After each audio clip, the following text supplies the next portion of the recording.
କାମେଷ୍ଟି ବାଣରେ ସ୍ୱର୍ଗାରୋହଣ କଲେ ଶ୍ରବଣ କୁମାର। ଅନ୍ଧମୁନି ଦେଲେ ଦଶରଥଙ୍କୁ ଅଭିଶାପ। ତୁମ ପ୍ରାଣ ଯିବା ବେଳେ ତୁମେ ବି ପୁତ୍ର ମୁଖ ଦେଖିବାରୁ ବଞ୍ଚିତ ହେବ। ହେଲେ ସେ ଅଭିଶାପର ମହତ୍ଵ କଣ? ଆମେ ତ ଅପୁତ୍ରିକ। ଶ୍ରବଣ କୁମାରର ଦୃଷ୍ଟିବାଧିତ ପିତା ମୋତେ କାହିଁକି ଅଭିଶାପ ଦେଇ କହୁଥିଲେ? ମହାରାଜ ଦଶରଥ ପୁତ୍ର କାମେଷ୍ଟି ଯଜ୍ଞ କରେଇଲେ ଅନେକ ସନ୍ତାନଙ୍କ ପିତୃତ୍ୱ ଲାଭ କରିପାରିବେ। ପୁତ୍ର କାମେଷ୍ଟି ଯଜ୍ଞରେ ଘଟିବ କି କିଛି ଅଘଟନ?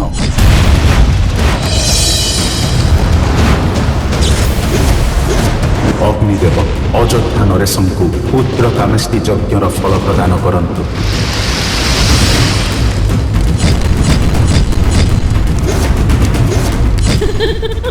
ଏସବୁର ଉତ୍ତର ପାଇପାରିବେ ମହାପୁରାଣ ରାମାୟଣର ଆଗାମୀ ଅଧ୍ୟାୟ ମାନଙ୍କରେ।